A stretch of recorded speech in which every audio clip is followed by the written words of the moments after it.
स्वागत है मेरे प्यारे मित्रों। तो आज हमें सारी सच्चाई मालूम पड़ जाएगा।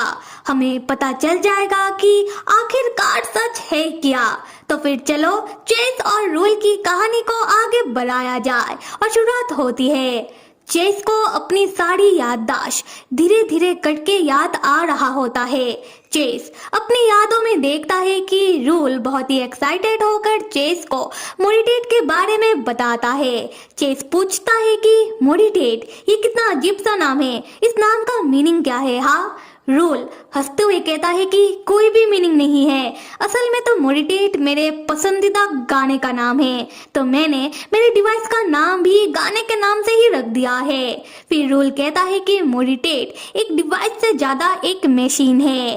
फिर रूल चेस से कहने लगता है कि चेस तुम्हें याद तो होगा कि बचपन में हम कैसे वीडियो गेम खेला करते थे, जहाँ एक नकली दुनिया होता था और हम बहुत सारे नकली किरदार निभाते रहते थे और दुश्मनों को मारते थे। चेस हाँ में जवाब देता है। रूल कहता है कि मोडिटेट भी बिल्कुल वही वीडियो गेम की तरह है, पर थोड़ा अलग है। मोडिटेट असल में वर्चुअल रियलिटी सिस्टम है जिसको हम बना रहे हैं, जो बनने के बाद एक वर्चुअल वर्ल्ड की तरह काम करेगा।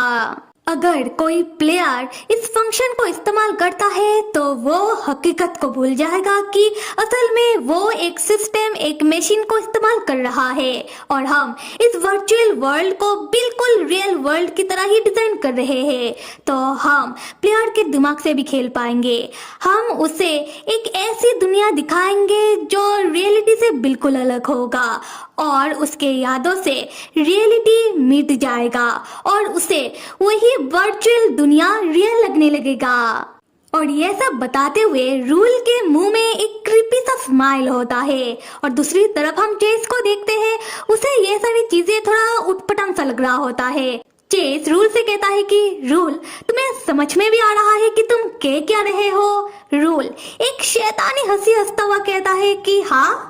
खैर हम प्रेजेंट में देखते हैं कि रूल उस बैल्कनी में चेस के सामने खड़ा होता है और चेस से कह रहा होता है कि आखिरकार चेस तुम्हें सब कुछ समझ आ ही गया, तुम्हें सब कुछ याद आ ही गया। हाँ, खैर मैं तुम्हें बता दूं कि इस सिस्टम का एक लिमिटेशन होता है कि हम ज्यादा लोगों की कॉन्शियसनेस को कॉन्शियस नहीं रख सकते।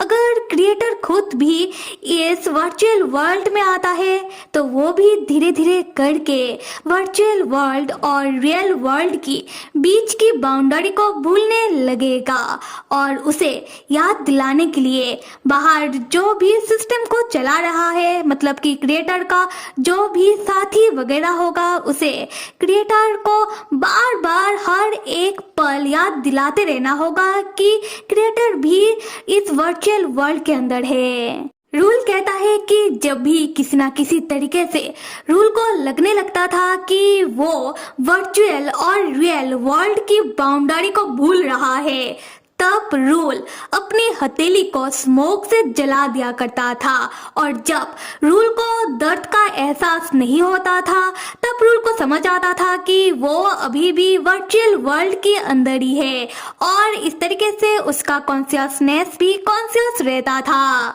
फिर रूल कहता है कि अगर क्रिएटर कंफ्यूज होने लगे और कोई भी तरीका उसके कॉन्शियसनेस को कॉन्शियस रखने में नाकामयाब हो जाए तो बस एक ही रास्ता है इस वर्चुअल वर्ल्ड से बाहर निकलने का, वो है इस नकली दुनिया का नकली मौत। फिर रूल चेस के सामने बहुत ही क्रीपी तरीके से हंसने लगता है और चेस से कहने लगता है कि अगर क्या हो कि रूल इस नकली दुनिया में मर जाए तब चेस तो इस नकली दुनिया में पूरी तरीके से अकेला हो जाएगा, तब चेस का क्या होगा। हाँ, तब हम चेस को देखते हैं। इस पॉइंट तक चेस पूरी तरीके से भौंकला जाता है और गुस्से में आग बबूला होकर आकर रूल का गिरेबान पकड़ लेता है और रूल से कहता है कि कमीने, तुमने मुझे अपनी बनाई हुई इस वर्चुअल वर्ल्ड में कैद कर दिया और तुम इतने दिनों से मुझसे झूठ के ऊपर झूठ कह रहे थे। हाउ डे यू, तुमने मेरे साथ ऐसा क्यों किया। हम रूल को देखते हैं जो अभी भी हंस रहा होता है। रूल हंसते हुए चेस से कहता है कि क्यों किया? हाँ चेस, क्या तुम भूल गए कि हमने क्या प्रॉमिस किया था? हमने एक दूसरे से प्रॉमिस किया था कि हम एक दूसरे के डिसीजन को लेकर कभी भी कोई भी सवाल नहीं करेंगे। चेस तब शांत होकर सोचने लगता है कि रूल ऐसा क्यों कह रहा है। तब चेस अपनी यादों में देख पा रहा होता है कि बहुत पहले की बात है। रूल चेस का पैर पकड़ के रोते हुए चेस के सामने गिड़गिड़ा रहा होता है। रूल रोते हुए चेस से कह रहा होता है कि चेस, मैं तुमसे नहीं कह रहा हूँ कि तुम अपना डिसीजन बदल लो, पर चेस एटलीस्ट मुझे बताओ तो सही कि तुम मेरे साथ ऐसा क्यों कर रहे हो।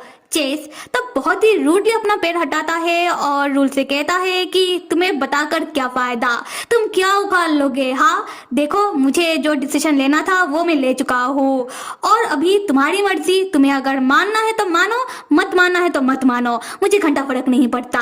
और देखो रूल, अब तुम मेरे सामने ऐसे रोना धोना गिड़गिड़ाना बंद करो।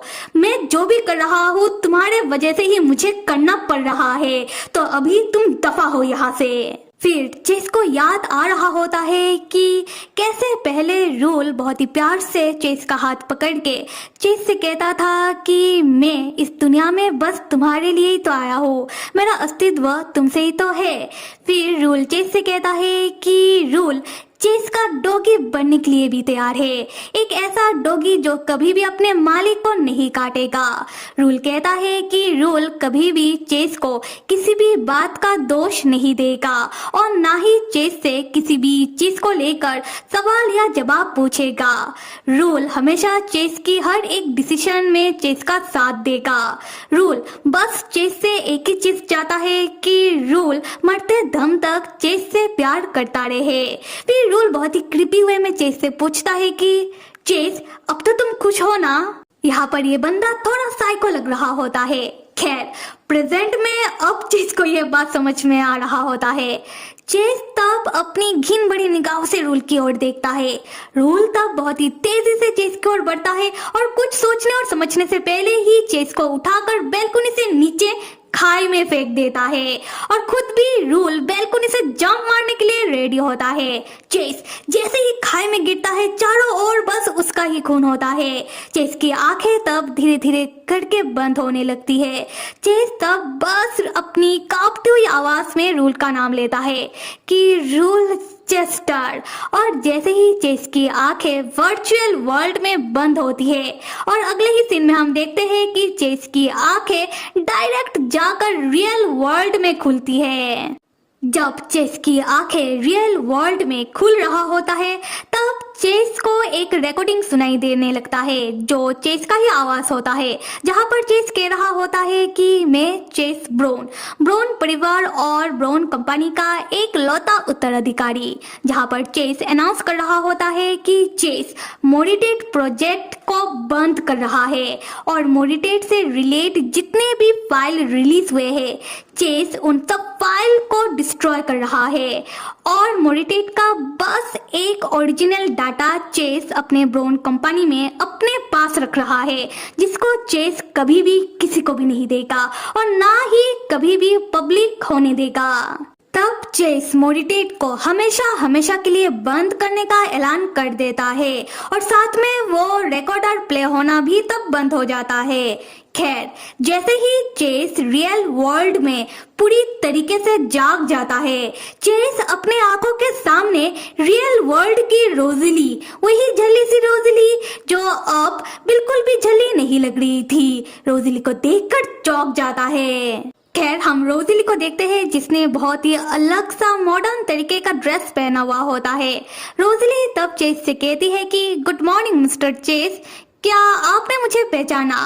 चेस जो रोजली को अभी भी घूर रहा होता है और रोजली से कहता है कि तुम। रोजली कहती है कि क्या आपने सच में मुझे पहचाना? वैसे तो वर्चुअल वर्ल्ड से वापस आने के बाद लोगों को रियल वर्ल्ड की यादें याद करने में बहुत वक्त लग जाता है, पर आपको तो बहुत जल्दी ही सब कुछ याद आ गया।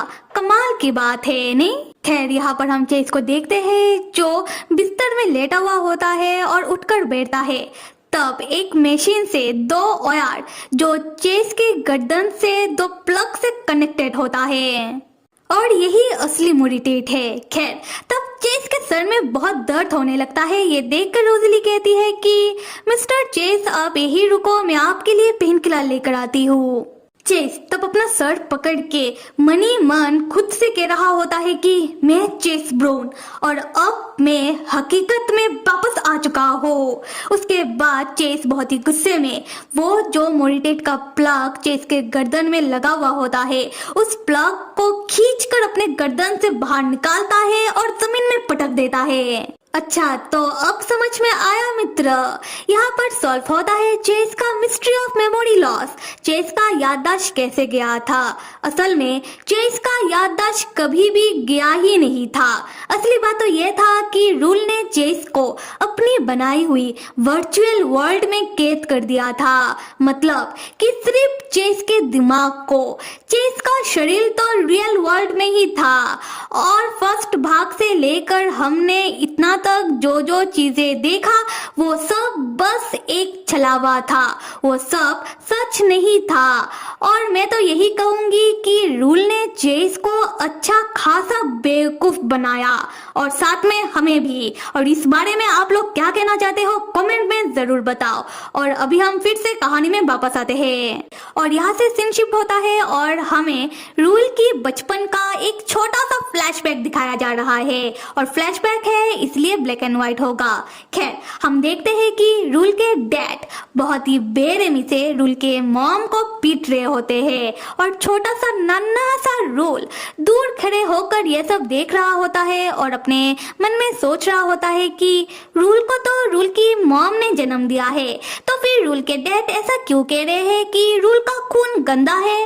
तब हम देखते हैं कि रूल के डैड बहुत ही गुस्से में रूल के मॉम से पूछ रहे होते हैं कि बता दो मुझे कि ये बच्चा किसका है। और देखो, झूठ कहने की कोशिश मत करना क्योंकि मैंने पहले ही टेस्ट करवा लिया है। और दूसरी तरफ रूल की मॉम इतनी मार खाने के बाद भी हंस रही होती है और हंसते हुए रूल के डैड से कहती है कि अगर तुम्हें इतना ही गुस्सा आ रहा है तो जाओ जाकर पूरी दुनिया को बता दो कि विलियम चेस्टर इतने लंबे वक्त से किसी दूसरे आदमी के बेटे को पाल रहा था। देखना, तब दुनिया वाले तुम्हारे ऊपर ही हंसेंगे। और ये सुनकर तो रूल के डैड गुस्से में पागल हो जाते हैं और रूल के मॉम को और ज्यादा पीटने लगते हैं। दूसरी तरफ छोटा सा रूल जो दूर खड़ा होकर यह सब देखते हुए अपनी मासूम से मन में सोच रहा होता है कि वैसे तो रूल के डैड अक्सर ही किसी न किसी बात पर रूल के मॉम के ऊपर अपना हाथ उठा ही देते हैं, पर आज डैड कुछ ज्यादा ही काबू से बाहर चले गए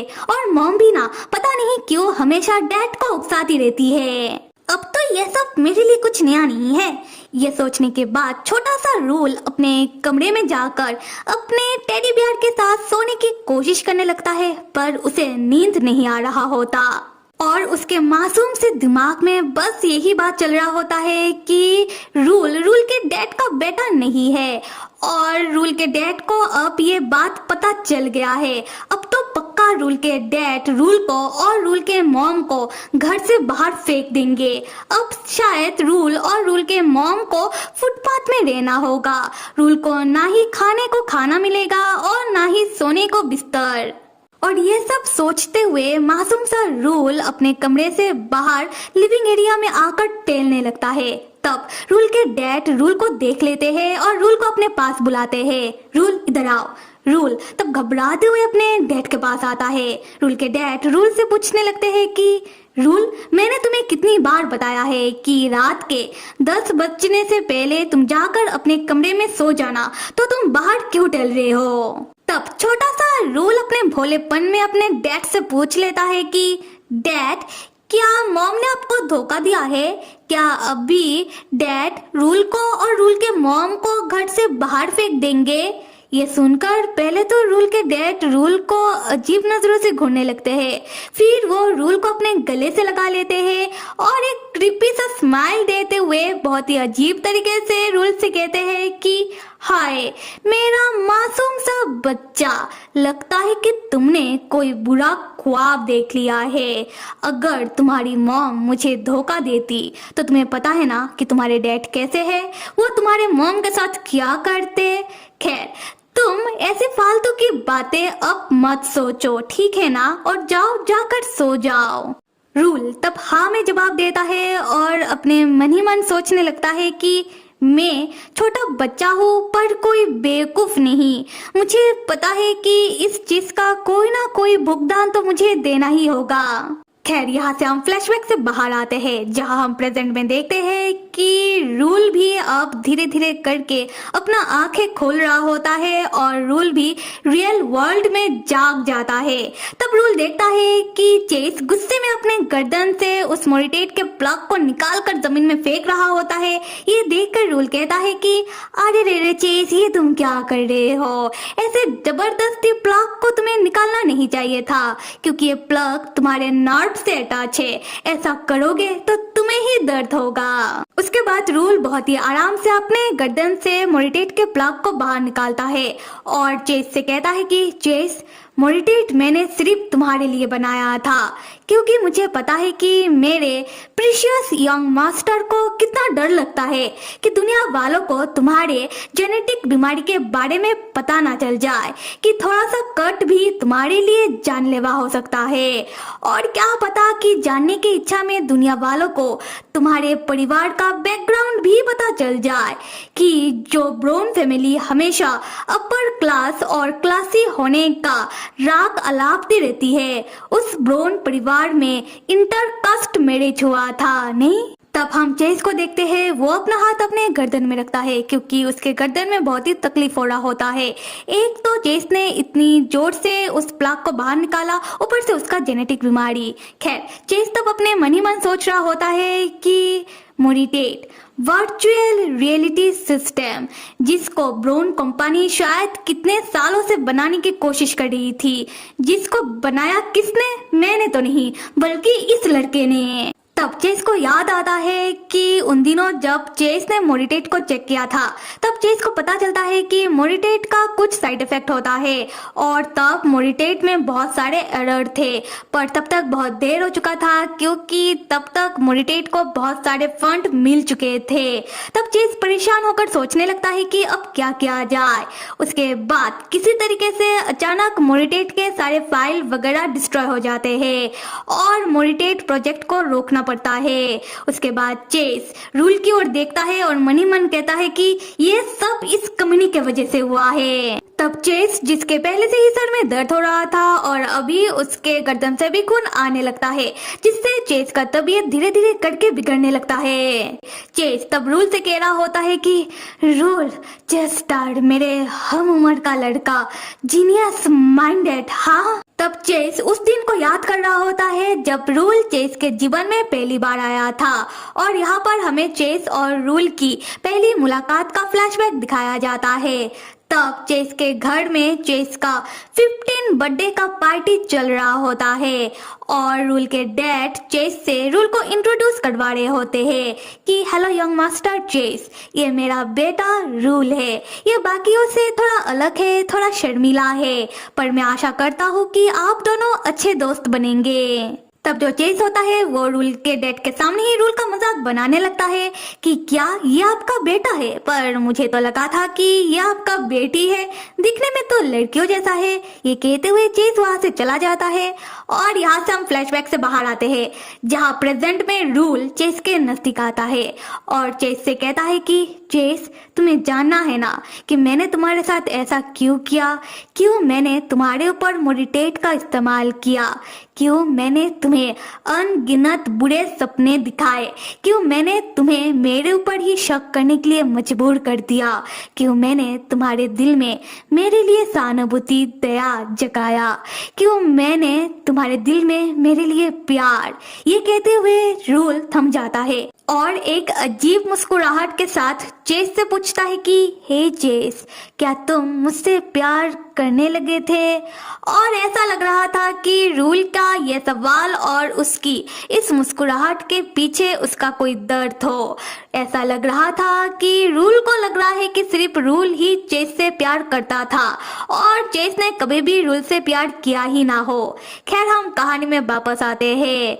रूल चेस से कहता है कि चेस, तुम्हें ये सब समझाने से पहले हमें हमारी कहानी को शुरू से जानना होगा, तब से जब हम पहली बार तुम्हारे ब्रोन मैंशन में मिले थे, तुम्हारे बर्थडे पार्टी में। अब कहानी फ्लैशबैक में चलने वाला है और मैं आप लोगों को फिर से बता दूं कि फ्लैशबैक होगा, इसलिए ब्लैक एंड व्हाइट होगा, तो आप लोग कहानी को सुनने में ध्यान दो।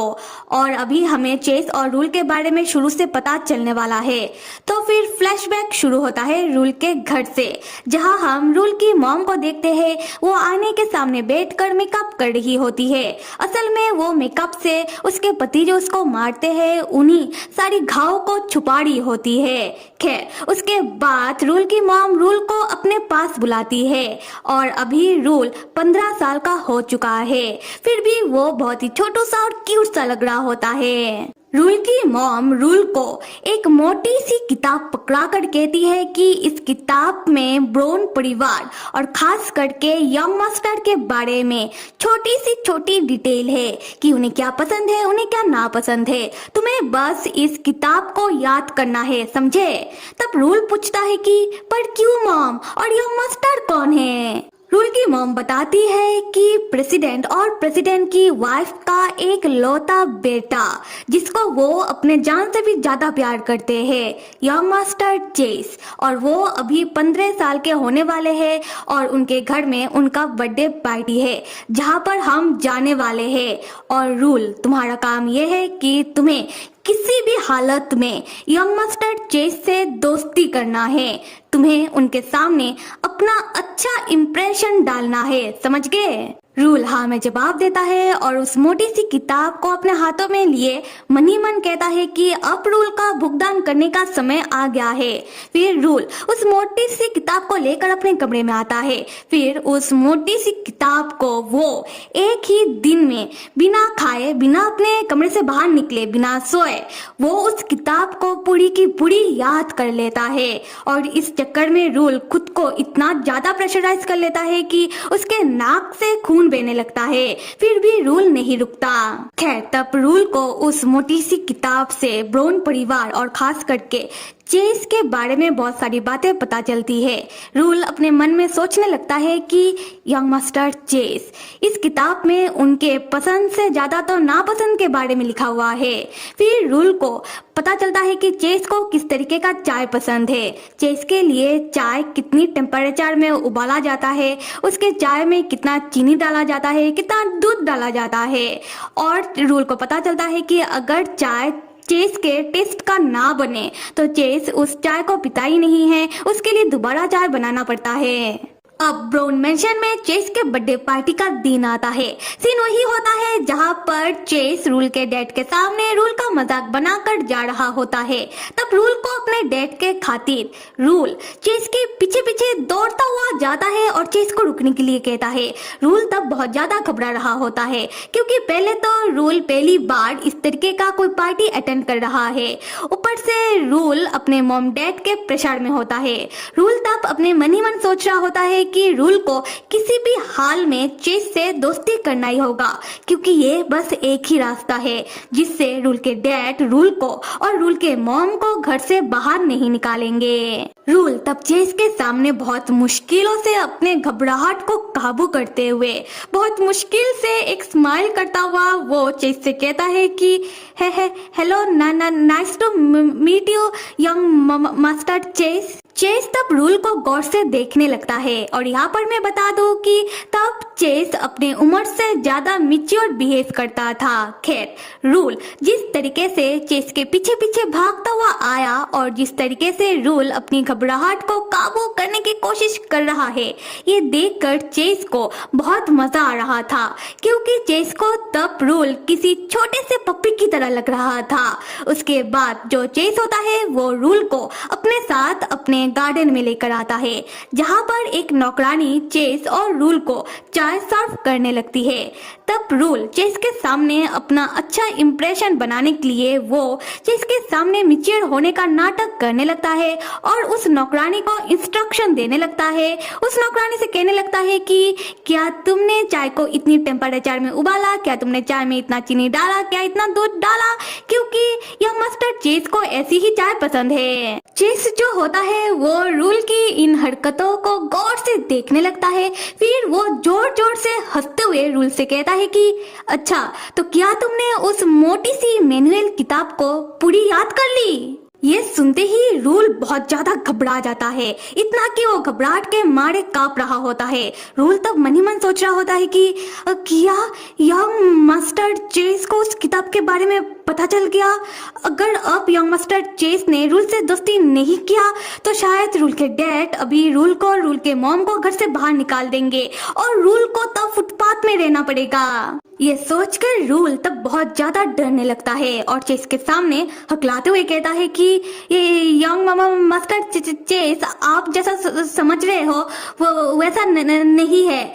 चेस तब मुस्कुराते हुए कहता है कि तुम इतना डर क्यों रहे हो और हकलाना बंद करो। मैं तुम्हारा कोई बुराई नहीं कर रहा, मैं तो तुम्हारा तारीफ ही कर रहा हूँ। चेस तब हंसते हुए कहता है कि देखो, मुझे ना उस मोटी सी मैनुअल किताब के बारे में पता है।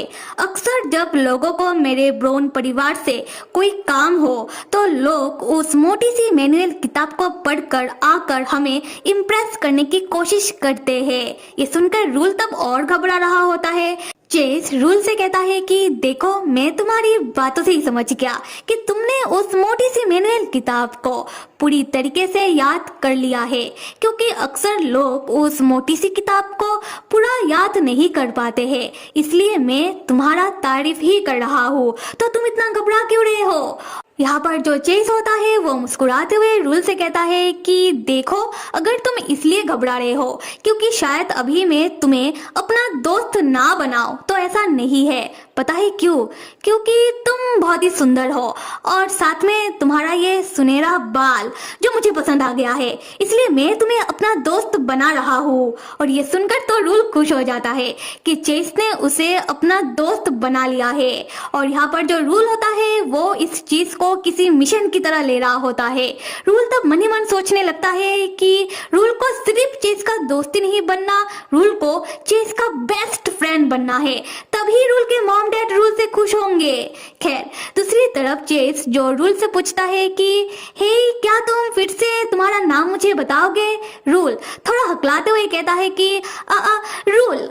और मेरे प्यारे मित्रों, अगर आप लोगों को ये कहानी पसंद आ रहा है तो कहानी को आगे देखने के लिए till then stay with me and C